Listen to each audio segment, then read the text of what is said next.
고린도전서 11장 27절에서 34절의 말씀입니다. 그러므로 누구든지 주의 떡이나 잔을 합당하지 않게 먹고 마시는 자는 주의 몸과 피에 대하여 죄를 짓는 것이니라. 사람이 자기를 살피고 그 후에야 이 떡을 먹고 이 잔을 마실지니 주의 몸을 분별하지 못하고 먹고 마시는 자는 자기의 죄를 먹고 마시는 것이니라. 그러므로 너희 중에 약한 자와 병든 자가 많고 잠자는 자도 적지 아니하니 우리가 우리를 살폈으면 판단을 받지 아니하려니와 우리가 판단을 받는 것은 주께 징계를 받는 것이니 이는 우리로 세상과 함께 정죄함을 받지 않게 하려 하심이라. 그런즉 내 형제들아 먹으러 모일 때에 서로 기다리라. 만일 누구든지 시장하거든 집에서 먹을지니 이는 너희의 모임이 판단받는 모임이 되지 않게 하려 함이라. 그 밖의 일들은 내가 언제든지 갈 때에 바로 잡으리라. 아멘. 오늘도 함께 5가지 묵상법을 가지고 오늘 우리에게 주신 말씀을 함께 묵상하며 하루를 시작하겠습니다. 여러분, 건강검진 잘 받고 계시나요? 건강검진이 참 중요하다고 생각을 합니다. 몸에 특별한 이상이 없어 보여도 정기적으로 검사를 받습니다. 왜 그렇습니까? 눈에 보이지 않는 병은 우리가 스스로 발견하기 어렵기 때문입니다. 우리의 신앙도 이와 마찬가지입니다. 우리가 예배를 드리고 기도하고 말씀을 읽지만 정작 내 영혼의 상태를 점검하지 못할 때가 있습니다. 신앙생활을 오래 했다는 사실이 건강한 신앙을 보장하지는 않기 때문에 그렇습니다. 오늘 본문의 성찬에 대한 말씀처럼 보이지만 사실은 우리의 신앙이 지금 어떠한지를 묻고 있는 말씀입니다. 어제 본문에서 바울은 성찬의 의미를 설명했습니다. 주님의 몸과 피를 기억하는 복음의 식탁이라는 것이죠. 근데 오늘 본문은 여기에서 더 나아가서 우리에게 이렇게 얘기합니다. 이 성찬의 은혜를 받은 사람들은 어떻게 살아야 할 것인지, 찢기신 예수님의 몸의 은혜를 받은 오늘 우리가 어떻게 살아야 되는지에 대해서 점검하라는 것입니다. 먼저 오늘 우리는 말씀 가운데 나타나신 하나님이 어떤 분인지 알아야 됩니다. 오늘 말씀에 하나님은 우리를 돌아보게 하시는 분이십니다. 죄가 있을 때마다, 문제가 생길 때마다 우리를 내치는 분이 아니라 지금 우리의 모습, 우리의 행동, 우리의 모든 것들을 돌아보게 하시는 분이라는 것이죠. 30절과 32절에 보면은 바울이 하나님의 징계에 대해서 이야기를 합니다. 우리가 주께 징계받는 것은 세상과 함께 정죄함을 받지 않게 하려 하심이라. 하나님은 우리를 심판하기 위해서 경고하시는 분이 아닙니다. 돌이키게 하기 위해서 회개하도록 다시 돌아오도록 말씀하시는 분이십니다. 부모가 자녀를 사랑하기 때문에 잘못된 길을 가면 붙잡는 것처럼 하나님도 사랑하는 자녀를 방치하지 않으십니다. 히브리서 12장 6절은 말합니다. 주께서 그 사랑하시는 자를 징계하시고, 하나님의 경고는 미움의 증거가 아니라 사랑의 증거입니다. 오늘 본문 속의 하나님은 우리의 영혼을 끝까지 돌보시는 은혜로우신 아버지로 오늘 우리에게 나타나고 있습니다. 오늘 본문 속에서 하나님께서 우리에게 지시하시는 바는 무엇일까요? 28절의 말씀을 보면 사람이 자기를 살피고 그 후에야 이 떡을 먹고 이 잔을 마실지니, 하나님은 남을 살피라고 하지 않으셨습니다. 자신을 살피라고 하셨습니다. 오늘 말씀의 28절에 살피다라는 말은 금속을 불에 넣어서 진짜인지를 시험하는 것을 의미합니다. 우리가 신앙생활하면서 남을 평가하는 데는 익숙합니다. 다른 사람을 살피는 데 익숙합니다. 마치 다른 사람을 불에 넣어서 시험하는 것처럼 우리는 남을 평가합니다. 그러나 주님은 오늘 남이 아니라 자신을 살피라고 말하고 있습니다. 나를 불에 넣어서 지금의 내 신앙이 진짜인지를 시험하라는 것이죠. 여러분, 하나님 앞에서 우리의 마음을 점검하는데 우리가 익숙하지 않을 수 있습니다. 오늘 하나님 우리에게 이렇게 질문합니다.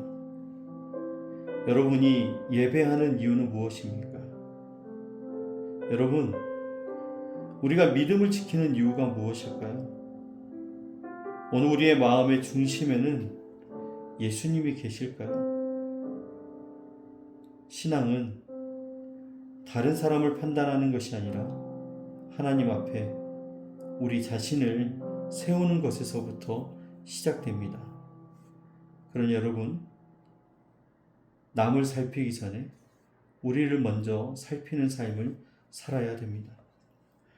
오늘 말씀을 통해서 우리가 회개해야 될 부분은 무엇일까요? 29절의 말씀을 보면 주의 몸을 분별하지 못하고 라고 얘기합니다. 분별하다라는 말은 구별하고 올바르게 판단하다라는 뜻을 가지고 있습니다. 고린도 교회의 문제가 성찬에 있지 않았습니다. 성찬 자체가 문제가 아니라 십자가를 말하면서도 십자가의 사랑으로 살지 않고 있다는 것. 예수님의 몸은 기억하지만 예수님의 몸된 교회는 무시하는 것.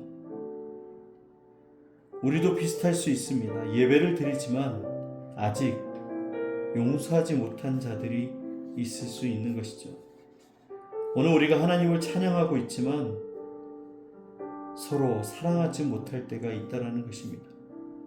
기도하고 있지만 지금 우리 교회, 우리의 공동체를 세우기보다는 오늘 나를 통하여 무너뜨릴 때가 있다는 것입니다.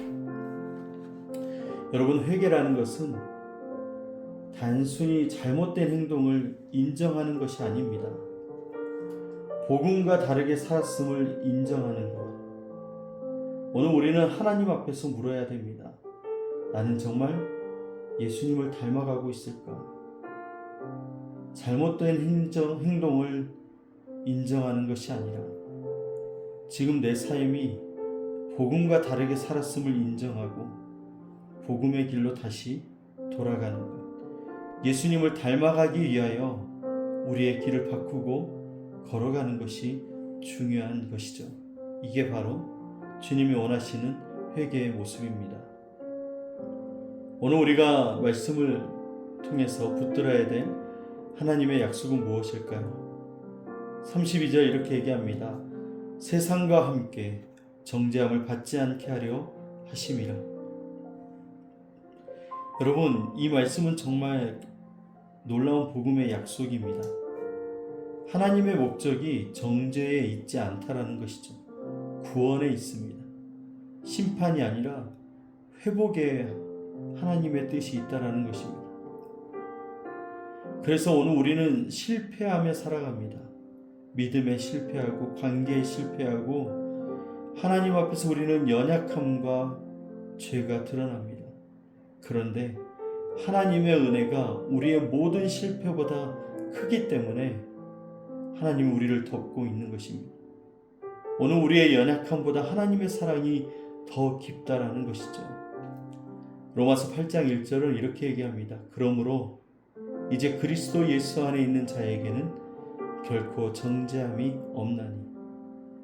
우리가 완전해서 구원받은 것이 아니라 예수님께서 완전하시기 때문에 구원받은 것입니다. 오늘도 하나님 앞에 회개하는 자를 다시 품어 주십니다. 여러분, 오늘 우리는 어떻게 살아야 될까요? 33절은 이렇게 얘기합니다. 형제들아, 먹으러 모일 때에 서로 기다리라. 여러분, 오늘 바울은 이 고린도 교회의 이 큰 문제를, 이 복잡한 문제를 복잡하게 해결하지 않고 너무나 쉽게 얘기합니다. 서로 기다리라. 부유한 자들, 시간이 많은 자들 교회에 와서 애찬을, 가난하고 노예의 형편에 있는 모든 자들을 기다리라. 여러분, 이것이 바로 복음의 실천입니다. 하나님은 오늘 우리를 오래 기다려 주셨습니다. 예수님은 십자가에서 끝까지 참으셨습니다. 그러므로 복음을 경험한 사람들은 기다릴 줄 아는 사람이 돼야 됩니다. 가정에서도 기다려줘야 됩니다. 신앙이 성장한 사람이 이제 믿음을 시작하는 사람들을 기다려줘야 되고, 아직 주님을 영접하지 못한 가족들을 인내하며 기다려주며 그들을 위하여 기도하며, 오늘 이렇게 가정에서도 기다리는 사람이 돼야 되는 것입니다. 오늘 나의 구원도 주님이 기다리셨기 때문에 이루어진 것이기 때문에 그렇습니다. 교회에서도 기다려줘야 됩니다. 연약한 성도, 성장이 느린 사람을 기다려줘야 됩니다. 상처 입은 사람도 기다려줘야 되고, 믿음이 약한 사람, 이렇게 복음은 기다리는 것으로 드러납니다. 예수님께서 우리를 기다려 주신 것처럼 우리도 서로를 기다려주며 살아야 될 것입니다. 오늘 본문은 성찬에 대한 경고로 끝나는 말씀이 아닙니다. 은혜 안으로 다시 돌아오라는, 바울이 성찬을 받지 말라고 말하지 않습니다. 자신을 살피고 받으라라는 것입니다. 왜 그럴까요? 성찬은 완벽한 사람을 위한 식탁이 아닙니다. 성찬은 자신의 죄를 아는 사람들이 나오는 은혜의 식탁입니다. 우리는 모두 부족합니다. 우리는 모두 연약합니다. 그러나 우리를 위해 몸을 찢으시고 피를 흘리신 예수님이 계십니다. 십자가는 우리의 실패보다 크고 그 은혜는 우리의 죄보다 크다라는 것. 그러므로 오늘 우리는 두려움이 아니라 감사함으로 주님께 나아가야 됩니다. 바로 나 자신을 살피고 십자가를 바라보고 형제를 사랑하고 주님이 베푸신 은혜를 붙드는 삶. 그렇게 살아갈 때 우리의 신앙은 형식이 아니라 생명이 될 것이고, 오늘 우리 교회는, 우리의 공동체는 복음의 증거가 될 줄 믿습니다. 사랑하는 여러분, 성찬을 통해서 자신의 몸을 찢으신 그 예수님의 사랑이 오늘 우리 공동체가 하나 되어서 세워지길 기대하고 있습니다. 이제 그 주님의 사랑이, 그 십자가의 은혜가 이제 그 은혜를 받은 대로 살길 원하시는 그 주님 앞에 서 있습니다. 여러분, 이제 복음을 말하고 살아내는 하나님의 사람들 되시기를, 오늘 하루도 그렇게 주님과 동행하시기를 주님의 이름으로 축복합니다. 기도하겠습니다. 사랑의 하나님 아버지, 오늘 말씀을 통해 우리 자신을 돌아보게 하시니 감사합니다. 우리는 때로 다른 사람의 허물은 쉽게 보았지만 내 영혼의 상태는 살피지 못했습니다. 예배의 자리에 있으면서도 십자가의 사랑으로 살지 못했던 우리를 용서하여 주옵소서. 주님의 몸을 분별하는 지혜를 허락하여 주시고, 나를 위해 죽으신 예수님을 기억하며 주님의 몸된 교회를 사랑하게 하여 주옵소서. 정죄가 아니라 회복으로 부르시는 하나님의 은혜를 붙들게 하시고, 우리를 끝까지 기다려주신 주님의 사랑을 닮아서 서로를 기다려주는 성도들이 되게 하여 주옵소서. 우리 교회가 복음을 말하는 공동체를 넘어서 복음을 살아내는 공동체가 되게 하시고, 세상 가운데 생명과 소망을 전하는 교회가 되게 하여 주옵소서. 우리를 위해 몸을 찢으시고 피를 흘리신, 우리를 구원하신 예수 그리스도의 이름으로 기도드립니다. 아멘.